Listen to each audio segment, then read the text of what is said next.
코로나 위기 때 너무 무리하게 강행을 해서 설교를 해서 약간의 혹이 좀 생겼습니다, 성대에. 그래서 마이크를 들고 설교를 하겠습니다.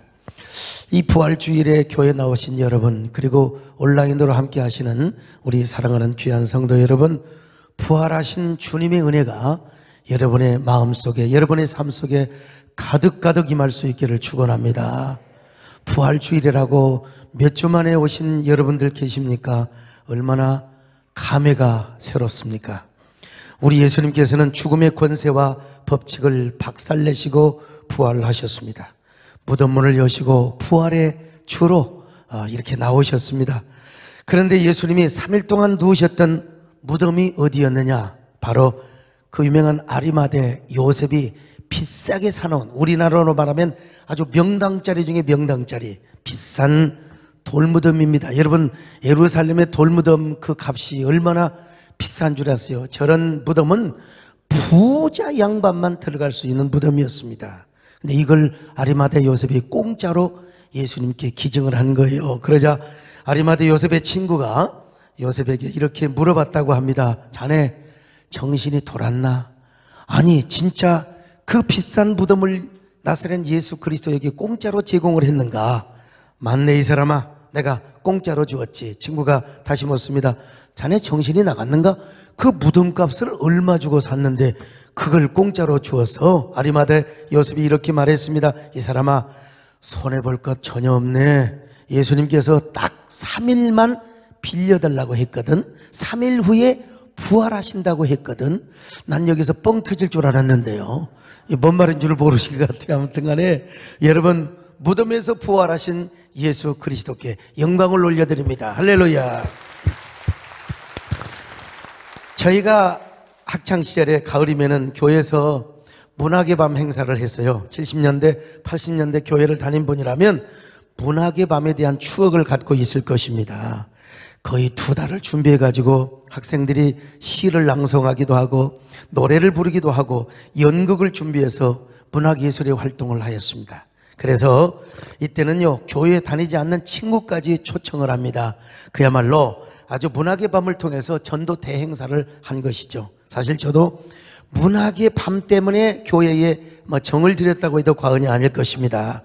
처음에 교회를 나갈 때 이쁜 여학생을 만나러 간 거예요. 그런데 그날 하필이면 목사님께서 베드로가 주님을 3번이나 부인했다는 이 설교를 하는 것이잖아요. 내가 이 설교를 듣고 마음속에 분노가 치밀었어요. 여러분, 용서하고 들으세요. 제 마음이 그랬어요. 이런 베드로, 이 싸가지 없는 새끼 같으니라고. 아니, 예수님을 3년이나 따라다녀 놓고 세상에 지 주군을 3번이나 부인을 해? 에라이, 이것은 여러분 성령께서 저의 인간적 기질을 자극한 것이죠. 그런데 2부 순서 때 제가 무식하게 무슨 노래를 불렀느냐? 오동잎이라고 하는 노래를 불렀다고 했잖아요. 그때 저의 노래 실력이 발휘된 겁니다. 그리고 담임 목사님이 나오셔서 비록 대중가요이기는 하지만 우리 학생 정말 노래 잘하네, 칭찬까지 들었어요. 그러자 또 그 단발머리 여학생이 저에게 와가지고 성가대 연습을 할 수 없겠느냐고. 그래 내가 성가대 연습을 했죠. 그리고 제가 하면 한 사람 아닙니까? 제가 주일날 교회에 와서 성가대까지 제가 약속을 지켰던 것입니다. 어쩌면 성가대 약속을 지켰으니까 그 다음 주에 교회를 안 나올 수도 있겠죠. 그런데 첫날 제 옆에서 성경을 찾아주고 또 찬송을 찾아주었던 그 단발머리 여학생이 저에게 또 다가와가지고 뭐라고 한 줄 아세요? 형제님, 노래도 잘하시는데 글 쓰는 거 좋아하지 않으세요? 시 쓰는 거 좋아하지 않으세요? 아니, 단발머리 여학생이 저에게 공손하게 다가오는데, 아니, 세상에 제가 시를 얼마나 쓰기를 좋아하고 잘 쓴다고 할 수는 없지만 글 쓰는 거 얼마나 제가 소질이 있는 사람입니까? 제가 이래봬도 조그마한 군단이지만 100일장대에 나가면 여러분 상을 싹쓸이했던 경력이 있지 않습니까? 그래서 내가 글 쓰는 거 좋아한다고 잘 쓴다고 제가 이제 고백을 한 거죠. 그러자 이렇게 말하는 거예요. 그러세요? 그러면 교회에서 가을에 문학의 밤을 하는데 같이 하지 않으실래요? 여러분, 이게 바로 맞춤 전도입니다. 맞춤 전도.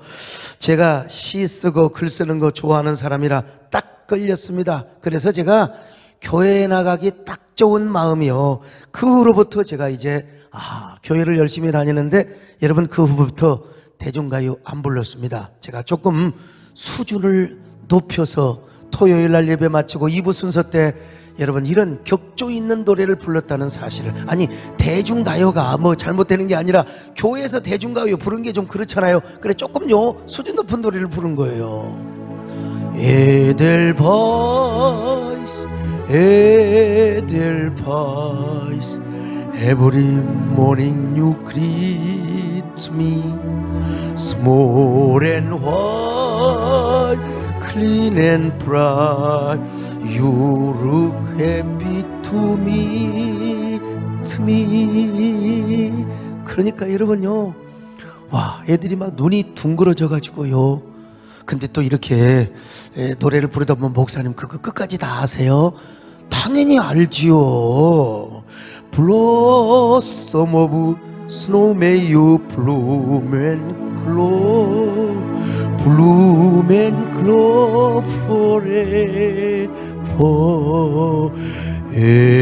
Edelweiss, Edelweiss Bless my homeland forever. 제가 지금 목이 까질까 싶어서 아주 조심스럽게 불렀는데요. 그러니까 제가 얼마나 인기가 짱이었겠습니까? 남진 장로님 한번 상상을 해보십시오. 제가 인기가 아주 굉장히 짱이었거든요. 그리고 몇 주 후에 제가 학생회 예배에 가서 대표 기도를 했어요. 이제 그 후부터는 노래도 안 부르고 시를 낭송하고 신앙 소감문을 발표했습니다. 문학의 밤 행사 때 제가 얼마나 잘했겠습니까? 또 이런 이야기만 저 새끼 꼭 지자랑한다고 하지만 인기가 일단 짱이었어요. 그래서 저를 보고 막 단발머리 학생, 까까머리 학생들이 많이 교회에 왔다는 사실입니다. 이거는 팩트입니다, 여러분요. 그때 모습을 한번 상상해 보십시오. 저 어린 놈이 뭐가 속에 아마 똥이 들었던 아는 것 같아요. 지금 보면 내성이지만요, 열심히 저렇게 하다 보니까 제가 그해 말에 중고등부 학생회 학생회장이 되었습니다. 제가 학생회장을 할 때 얼마나 고등학교 3학년짜리가 공부를 해야 되는데 문학의 밤을 얼마나 잘 치렀겠습니까? 그때 회지를 만들었어요. 회지는 옛날에 전부 필경사가 써가지고 등사판에 밀어가지고 회지를 만들었는데 그때 회지 이름을 뭐라고 한 줄 아세요? 서광이라고 했어요. 서광. 여러분, 제가 어릴 때부터요, 동네에서 상해 나갈 때마다 아르바이트를 했다고 했지 않습니까? 늘상 하는 퍼포먼스이긴 하지만 저는 어릴 때 만가 소리를 많이 들어서 지금도 이 만가가 거의 인간 문화재 수준입니다. 내가 목 상태 때문에 오늘 하지는 못하고 작년에 했던 거 한번요, 영상을 통해서 한번 보시죠.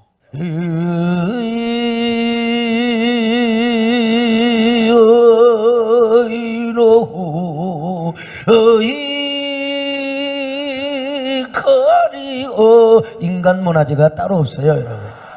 예, 참. 가네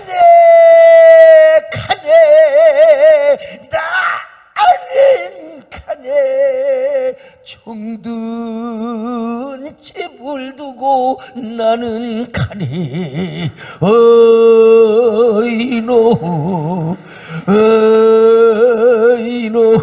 아이고 어이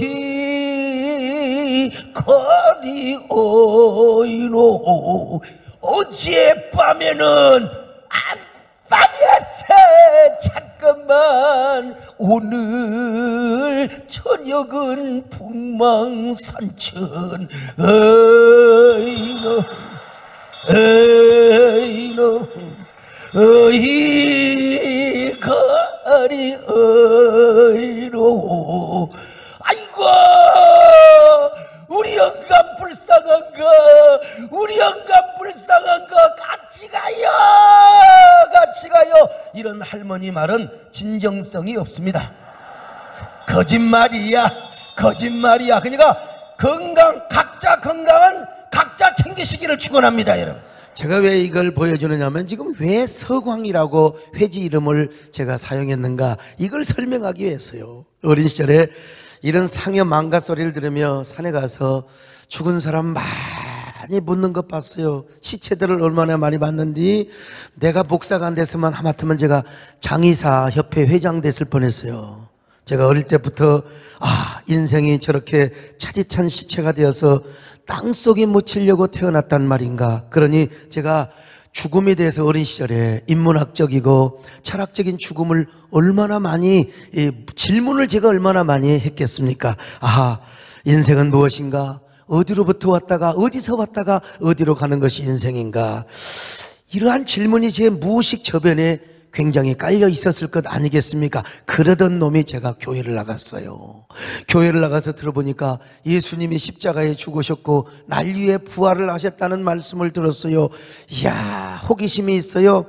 그래서 이제 제가 믿음을 가져보려고 새벽 기도까지 나갔어요. 새벽 기도 나가니까 보통 그냥 장로님들이 기도할 때 하나님 아버지 하는 거야 그렇게 들을 수 있다고 하지만 새벽 기도를 나가니까 전부 다 아버지만 부르는 거예요. 어떤 여자는요 옆에 앉아가지고요 아버지 하는데 듣기가 좀 어색하더라고요. 나는요 하나님을 아버지라고 부르기는 너무나 거북했어요. 시골에서 힘들게 농사지어서 쌀 팔아서 학비 보내주시고 기숙사비 보내주시는 우리 아버님이 너무 죄송해서 우리 아버지를 살아계신 아버지를 놔두고 내가 하나님께 아버지라고 부른다는 게 말이 안 되는 거예요. 그래서 하나님께 기도했어요. 하나님, 정말 하나님을 아버지라고 부르기가 너무나 거북합니다. 내가 진짜 하나님의 자녀라면 마음의 감동을 주셔서 자연스럽게 하나님을 아버지라고 부를 수 있는 은총을 허락하여 주옵소서. 그렇게 몇 번 기도를 하는데 내 마음에 감동이 오는 겁니다. 가슴이 갑자기 뜨거워지면서 나도 모르게 입에서 아버지가 나오게 되는 겁니다. 그러면서요 눈물이 펑펑펑펑 쏟아지는 거예요. 그때가 바로 고등학교 2학년 말입니다. 하염없이 교회 마룻바닥에 눈물을 펑펑 쏟으며 아버지를 불러대는 것입니다. 얼마나 눈물이 나오는지 울고 또 울었습니다. 진짜 창피스럽게 울었습니다. 그때는 이런 찬양이 없었지만 아무튼 그날 아버지를 많이 불러댔습니다. 아버지 불러만 봐도 그 사랑에 눈물 나요. 나 같은 죄인을 사랑하신 아버지 온종일 울어봐도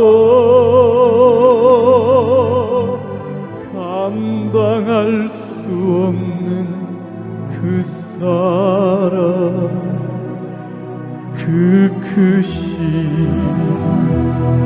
사랑을 어찌 말로 표현하리. 아버지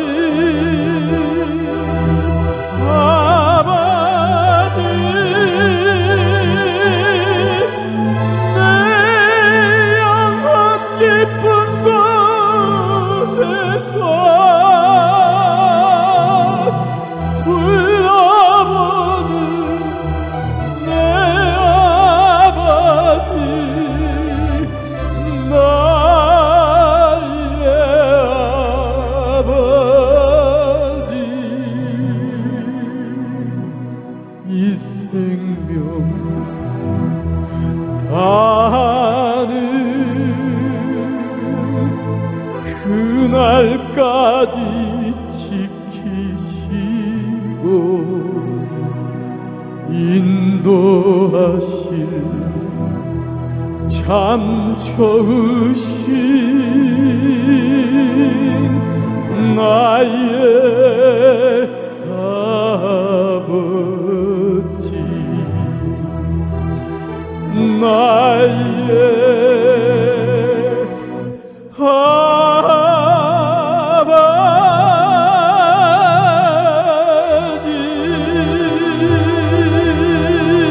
이 동력의 해가 뜰 때까지 아버지를 부르고 또 부르는데요.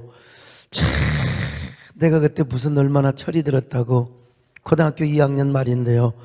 그렇게 아버지를 부르고 그러다가 이제 교회 바깥에 나오니까 모든 게 새롭게 보이더라고. 이야, 마음이 변해. 마음이 아버지를 그렇게 부르다 보니까 이 세상 보는 눈이 달라졌어요. 모든 게 아름다운데 그때 된사리가 쫙 내렸는데 그 된설이 내린 그 모습도 아름답고요. 아직 그 경암동에 우리 정원영 우리 안수 집사 오셨나? 경암동에 배추가 있는데 배추를 아직 베지 않는 그 배추에 된설이가 내려 있는데 그 모습까지 반짝이는 그 모습까지 아름다운 거예요. 그 잎사귀 위로 서광의 빛이 밝아오는 그런데 그렇게 아름답게 보일 수가 없어요. 그래서 그때 서광이라는 이름이 생각이 나서 회지를 서광이라고 하자. 참요. 여러분 아마 예배의 가치를 모르는 사람은 영혼을 포기하는 겁니다. 종교의 가치를 모르는 사람은 영혼을 포기하는 거예요. 내가 거듭나서 하나님을 아버지라고 부르니까 온 세상에 그렇게 아름다울 수가 없고 하다못해 그 배추 잎사귀까지 거기에 비치는 태양빛까지 그렇게 아름다운 서광의 빛으로 보이더라는 거예요. 그런데 제가 이제 집에서 쫓겨나서 광주로 갔을 때 하나님께서 저를 또 어떤 교회로 인도하셨느냐, 하필이면 또 서광교회로 인도하신 거예요. 여러분, 우리 하나님께서 주시는 그 단어 한마디 한마디에도 이런 그 은혜가 있고 하나님의 인도하심이 있다는 사실을 깨달았어요. 아무튼 저는 그때부터 교회에 미친 거예요. 더구나 제가 어머니를 따라서 절에도 가보고 무당도 따라가 보고 여러분 타종교를 많이 경험을 했다고. 근데 그런 다른 종교에서는 죄 문제와 죽음의 문제를 언급해 본 적이 없어요. 그러나 교회 가니까 예수님이 나를 위해서 내 죄를 위하여 십자가에 죽으셨다네. 그리고 나를 위하여 부활하셨다는 것입니다. 자, 그러니까 내가 이 복음을 듣고요, 제 성격과 기질에 얼마나 교회에 빠졌겠습니까? 나쁜 의미가 아니라 좋은 의미에서 중독이 됐고 제가 거룩한 홀릭이 된 것입니다. 교회에. 죽음이 두렵지 않았습니다. 오죽했으면 광주신학교 입학을 해서 5.18 민주화 운동 때도 예배를 드리려고 금남녹기를 활보를 했겠습니까? 어느 수요일 밤 계엄군이 점령을 해서 개미 새끼 한 마리도 들락거리지 않는 때에 저는 찬송을 들고 성경을 들고 노래를 부르며 갔습니다. 그때 전일 빌딩이나 카톨릭 빌딩 도청에 있는 계엄군들이 나와가지고 저를 쏘아버리면 저는요 객값으로 죽는 것입니다. 그러나 죽음이 전혀 두렵지 않았습니다. 찬송가를 부르며 갔습니다. 그 찬송은 저 높은 곳을 향하여 날마다 나아갑니다. 내가 천국을 바라보는 찬송을 부르며 걸어갔던 것입니다. 저 높은 곳을 향하여 날마다 나아갑니다.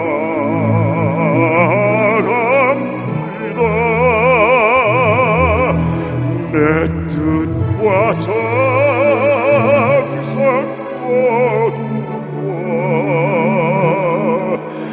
날마다 기도합니다.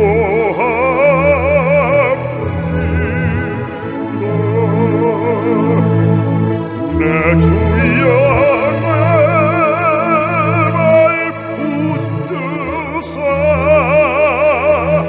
그곳에 있게 하소서.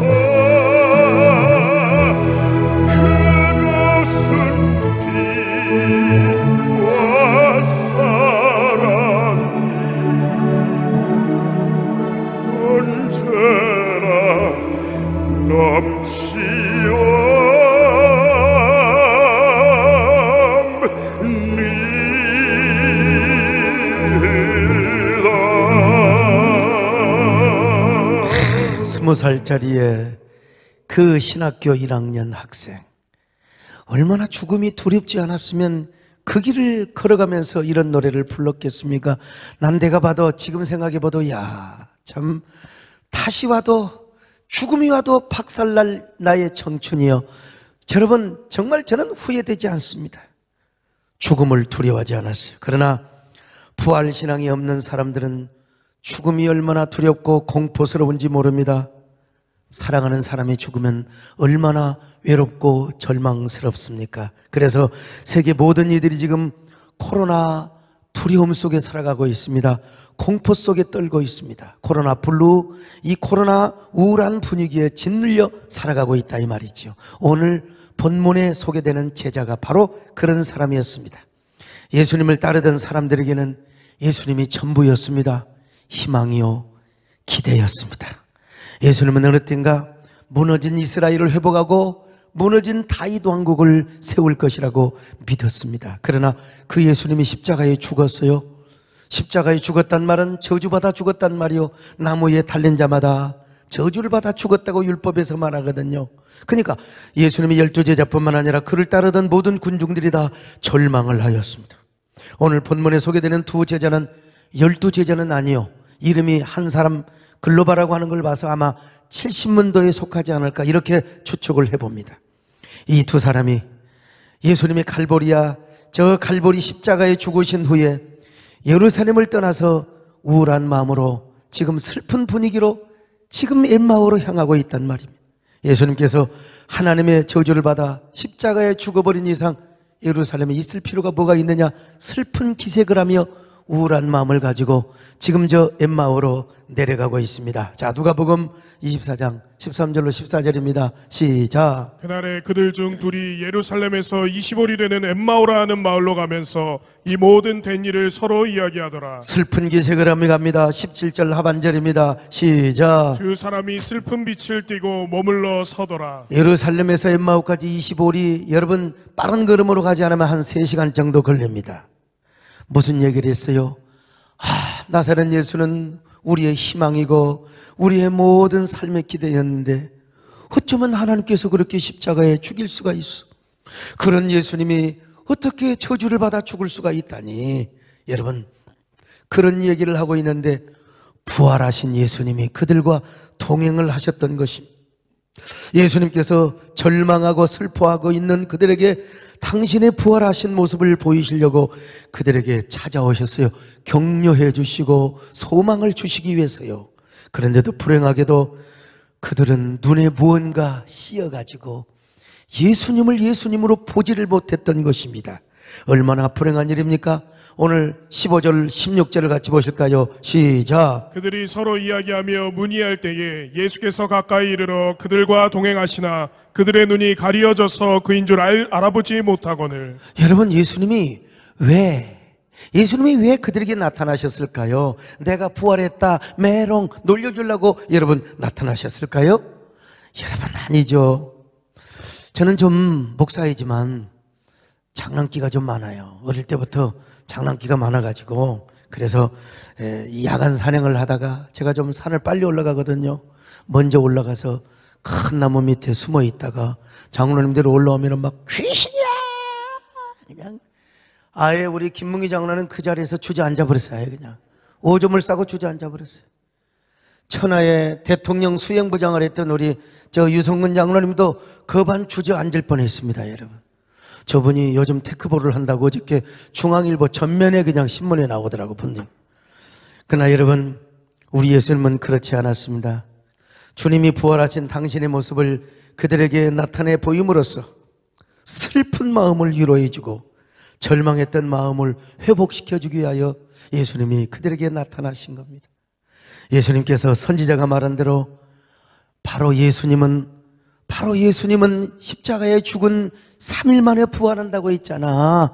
바로 선지자가 그렇게 예언을 해서 그분은 부활을 했단 말이야. 이렇게 설명을 하고 말씀을 풀어줘도 눈이 가리워서 그가 예수님인 줄을 몰라봤단 말입니다. 눈에 씌어서. 자, 25절로 27절 예수님이 이렇게 설명을 한 거예요. 같이 봅니다. 시작. 이르시되 미련하고 선지자들이 말한 모든 것을 마음에 더디 믿는 자들이여, 그리스도가 이런 고난을 받고 자기의 영광에 들어가야 할 것이 아니냐 하시고, 이에 모세와 모든 선지자의 글로 시작하여 모든 성경에 쓴 바 자기에 관한 것을 자세히 설명하시니라. 그런데도 그가 예수님인 줄을 몰라봤어. 이게 말이나 되는 얘기입니까 여러분? 예수님을 3년이나 따라다녔는데 말이지요. 여러분, 저는요 교회 뒷산에 산행을 하면 인사받기에 바쁩니다. 이래봬도 제가 우리 교회 안 나오는 사람도 아이고 목사님 제가 TV로 많이 은혜 받습니다. 요즘 유튜브 많이 봅니다. 우리 교회 안 나오는 사람도 저를 알아보는데, 예수님을 3년이나 따라다녔던 70문도 중에 속한 사람들이 예수님이 누구인지를 몰라 예수님이 부활하셔서 나타나셨는데 눈이 뭔가 가려워가지고 부활하신 예수님을 몰라봤다 이 말이요. 얼마나 절망했으면, 얼마나 슬펐으면, 얼마나 우울했으면 예수님을 예수님으로 알아보지 못했을까요? 오늘 우리가 그런 사람은 아닌가? 너무 코로나 우울한 분위기에 눈이 씌어가지고 살아계신 하나님을 바라보지 못하는가? 우리의 손을 잡고 계시는 우리 부활하신 주님, 우리의 눈물을 닦아주시고 우리의 마음을 어루만져 주시는 그 주님이 눈에 안 보이는 건 아닙니까? 요즘은 선거철이라 오늘 또 이렇게 국회의원 후보들이 몇 분이나 지금 오셨습니다. 예? 선거 끝나고도 좀 제발 잘 오셨으면 좋겠어요. 제발 부탁드립니다. 근데 지난번에는요 어떤 분이 선거운동복 차림으로 딱 오셨는데 저쪽에 앉아가지고 꾸벅꾸벅 좋으시잖아요. 그 모습을 보니까 기분이 팍 상하려고 그랬어요. 그래서 내가 또 목사가 시험 들면 안 되지, 그리고 고개를 이쪽으로 확 돌려서 성가대를 바라봤어요. 저는 요즘 갈수록 우리 남진 장로님이 얼마나 훌륭한 줄을, 저분을요 처음에는 훌륭하게 봤는데 나중에는 자주 보니까 덜 훌륭하게 생각을 했는데, 요즘 TV를 보면서 와, 어떻게 트롯신의 그 모습을 보면서, 여러분 노래를 할 때요 누가 와서 뭐 이렇게 카메라를 찍고 뭐 이렇게 하면은 헷갈려 갖고 내가 이게 좀 노래가 삑소리가 나올 수 있어요. 그런데도 전혀 그런데 개의치 않고 감정 조절을 잘하며 자신의 노래 남의 노래까지 잘하시는 우리 남진 장로님이 참 대단해요. 박수 한번 쳐드리면 좋겠어요. 훌륭하세요. 어쩌면 그렇게 몸매 관리도 잘하시고 목소리 관리도 잘하시고 뭐 인물이야 제가 좀 더 잘생겼다고 생각하죠. 그래서 그분들은 안 봤어요. 이해는 해야죠. 그분들 마음속에는 지금요, 이분들 몇 번 오셨지만 내 설교 안 들려요. 지금 여기 표가 몇 명이 있냐, 지금 유튜브에 또 얼마나 지금 나를 또 카메라 얼마나 비춰주냐, 이제 이것밖에 생각이 없겠죠. 그러니까 딴 생각하다가 피곤하니까 이제 졸 수 있어요. 내가 이해는 하지요. 뭐냐? 눈에 가리워지니까 그런 거예요. 눈에 가리우면 그러는 거예요. 엠마오 도상의 제자들도 마찬가지였습니다. 그들은 지금 자기 중심적인 생각, 자기들의 욕망, 그리고 슬픔과 우울함, 절망에 빠져 있어요. 예수님을 정치적인 메시아로 기대를 했는데 그것도 무참하게 십자가에 달려 죽으셨다니 절망해버렸어. 절망해버렸어요. 그래서 그 자기중심의 절망과 슬픔에 눈이 가려워서 예수님을 앞에 두고도 예수님인 줄을 몰랐다 이 말입니다.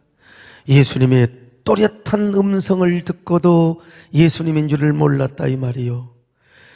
그러나 여러분, 그들의 눈이 가리워졌지만 어느새부턴가 마음이 뜨거워지는 거예요. 마음이 따뜻해지고 마음이 뜨거워지는 것입니다.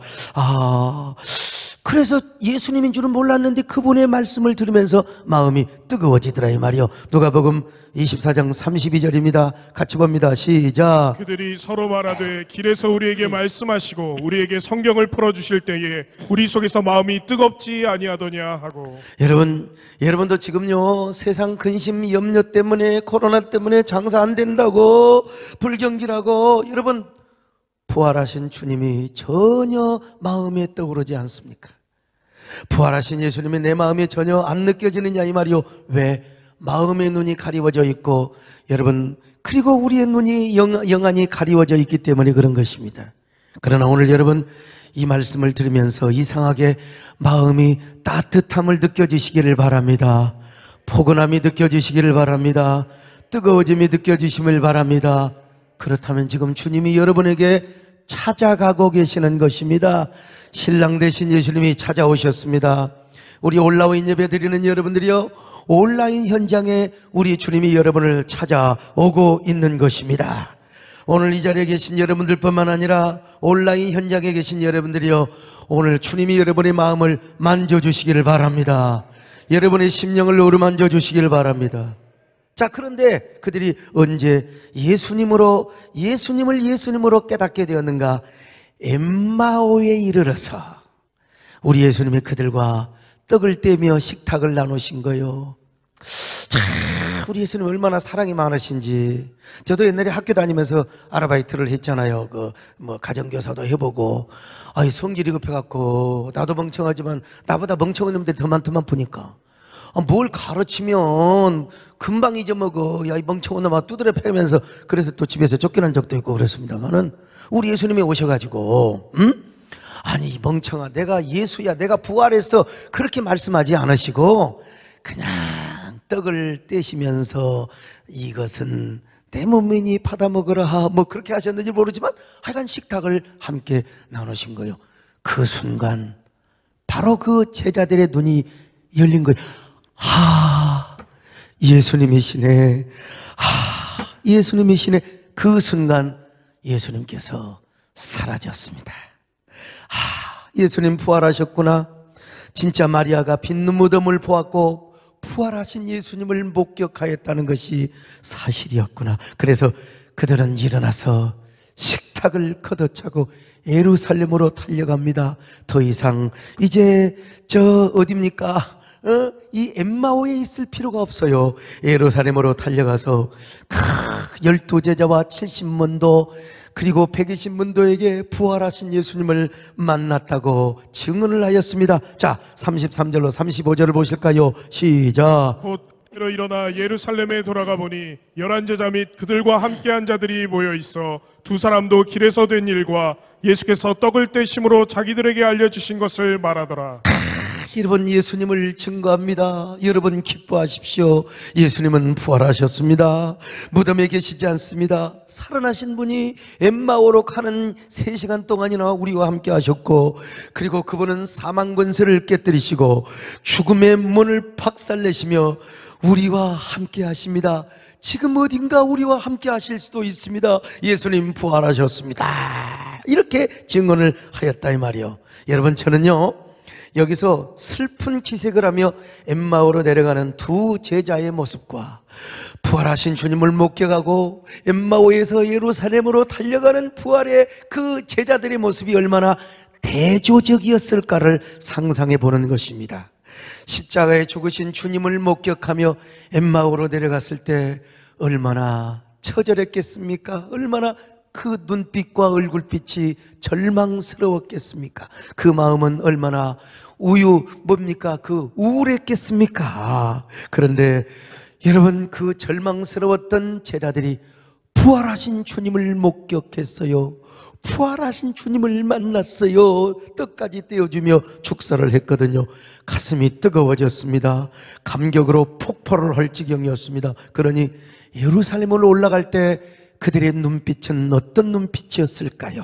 여러분, 예루살렘으로 올라갈 때 그들의 얼굴은 슬픈 기색이 아니었어요. 감격과 기쁨이 폭발하는 얼굴 눈빛이었을 것입니다.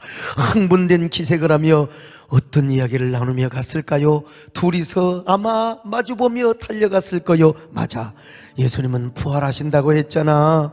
십자가에 죽으시더라도 사흘 만에 부활하신다고 말씀하셨잖아. 우리가 예수님을 잘못 이해했던 거지. 우리의 메시아관이 틀렸던 거지. 그래서 예수님을 예수님으로 보지 못했던 거야. 그러나 살아나셨잖아. 그리고 우리와 함께 하셨잖아. 사셨네. 예수 다시 사셨네. 그런 얘기를 하면서 그들은 아마 이런 노래를 부르며 갔을 거예요. 그런 노래가 없었지만 말이요, 이런 노래를 부르며 예루살렘으로 숨찬 발걸음을 이어갔을 것입니다. 다시 사신 구세주, 나 항상 섬기네. 온 세상 자랑해도 주정령 사셨네.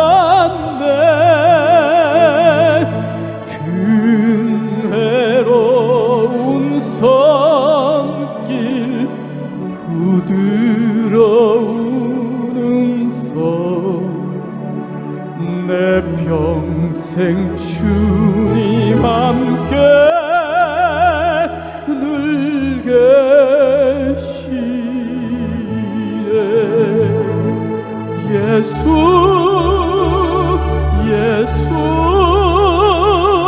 늘 살아계셔서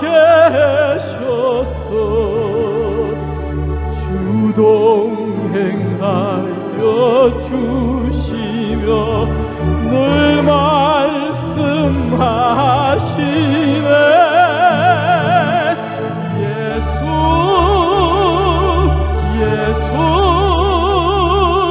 내 구세주 예수 내 맘에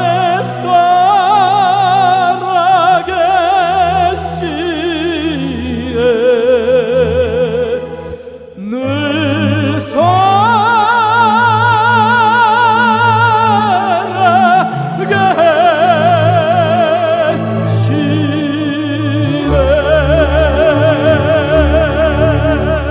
할렐루야. 여러분 상상해 보세요. 슬픈 기색으로 저 엠마오로 터벅터벅 걸어갔던 그들이 흥분과 감격의 도가니에 빠져 설레이는 심정으로 그래 사셨다. 우리 주 예수 그리스도가 나 우리와 함께 하신다. 부활하신 예수. 오늘 그 부활하신 예수님이 오늘 여러분과 함께 하시기를 축원합니다. 코로나 위기 때문에 대부분의 사람들이 코로나 불로 우울한 분위기 속에 살아가고 있어요. 그러나 아무리 그런 분위기라 하더라도 부활하신 주님을 만나면 엠마오의 두 제자들처럼 우리는 웃으며 인생길을 걸어갈 수 있습니다. 우울한 마음 버리고 기쁜 마음으로 인생길을 함께 걸어갈 수 있어요. 감격과 흥분을 하며 인생길을 뛰어갈 수 있어요. 여러분 모두 다시 웃으며 인생길을 새 출발하시기를 바랍니다. 다시 웃으며 걸어가시기를 바랍니다. 다시 웃으며 인생길을 걸어가시기를 바랍니다. 유명한 정신과 의사 빅터 프랭클 아시잖아요. 오스트리아 유명한 정신과 의사였는데 유대인이라는 죄 때문에 나치 수용소에 갇혔습니다. 매일매일 유대인 대학살 현장을 목격합니다. 가스실에 끌려가서 그냥 목욕시켜준다고 하고 가스실에 끌려가서 그냥 죽습니다. 그리고 그 죽은 시체는 비누 공장으로 가서 온 몸을 갈아가지고 그 기름을 빼서 기름을 만들었어요. 그런데 빅터 프랭클이 그렇게 죽어간 사람들의 옷을 물려받았어요.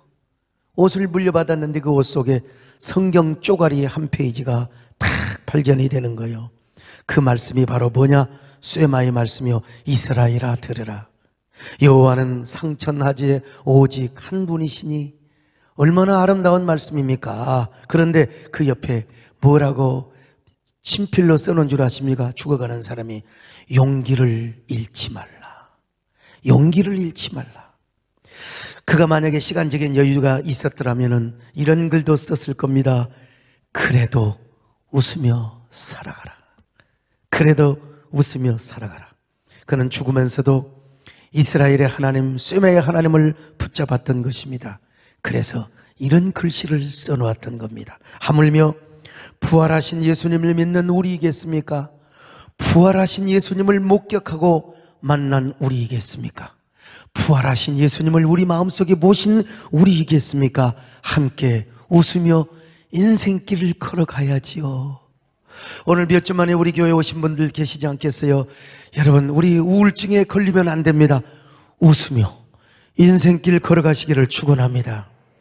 아무리 코로나19가 우리의 마음을 침울하게 하고 아무리 움츠리게 한다 할지라도 부활하신 주님을 만나면 우리는 얼마든지 웃을 수 있습니다. 우리는 감격할 수 있습니다. 웃으며 천국 갈 수 있습니다. 웃으며 전도할 수 있습니다. 우리의 웃음으로 인하여, 웃음소리로 인하여 코로나의 모든 바이러스가 물러가 버리는 역사도 있을 줄로 믿습니다. 할렐루야. 코스모스라고 하는 유명한 책이 있어요. 이 책을 쓴 분은 코넬 대학 교수였던 칼 세이건이었습니다. 이분은 아마 우리 제니퍼 우리 권사님 잘 아실 거예요. 1980년 초반에 자신이 기획하고 출연한 우주과학 다큐멘터리의 주인공입니다. 이 다큐멘터리가 세계 60개국에 방영이 되어 7억 명 이상이 시청을 했던 유명한 다큐멘터리입니다. 이 다큐멘터리를 책으로 만든 것이 바로 코스모스요. 최근에도 새로운 판이 이게 찍혀졌는데요. 1000만 권, 2000만 권 이상 읽혀졌던 엄청난 초베스트셀러라는 책입니다. 칼 세이건이 이 책을 쓰고 나서 죽으면서 뭐라고 말한 줄 아십니까? 이 지구는 10조 개의 별 중에 하나인 창백하고 작은 푸른 점에 불과하다. 그렇게 얘기를 했어요. 우주에서 지구를 보면은 창백하고 푸른 점으로 보인다는 것입니다. 수많은 별처럼 수많은 그 모든 별들 가운데 우리 태양계만 해도요, 수금, 지화, 목토, 천해명이라고 하는 이런 그 별들이 있지 않습니까? 행성들이 있는데 그 많은 별들을 다 놔두고 세상에 작고 창백하고 푸른 별들에 우리 인간을 만들어 주신 거요.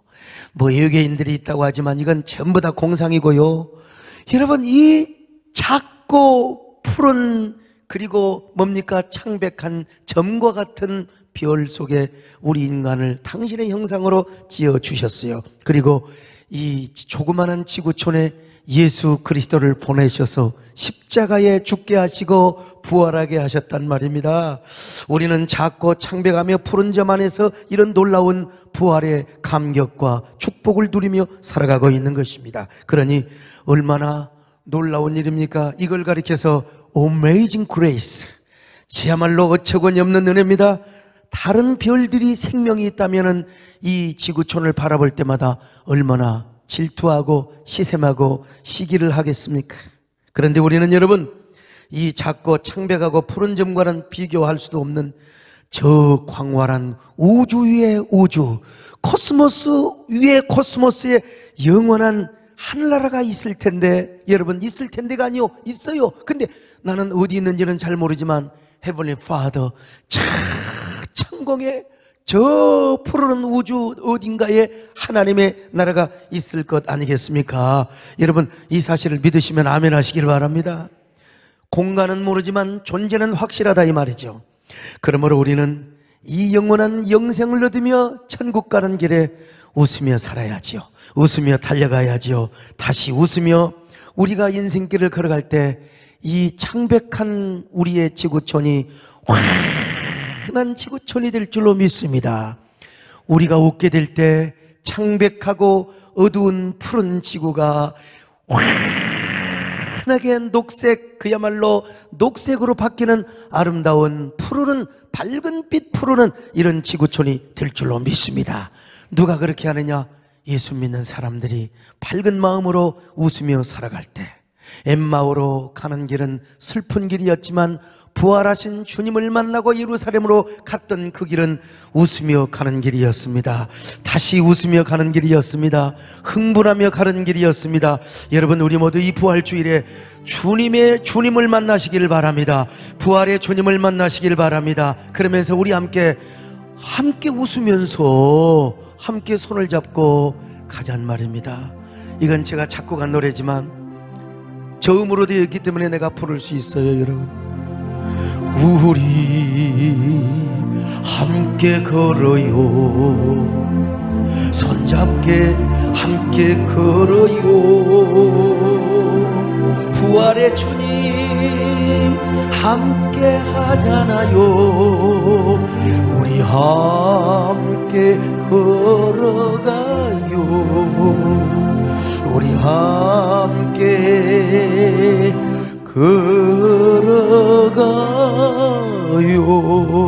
걸어가요.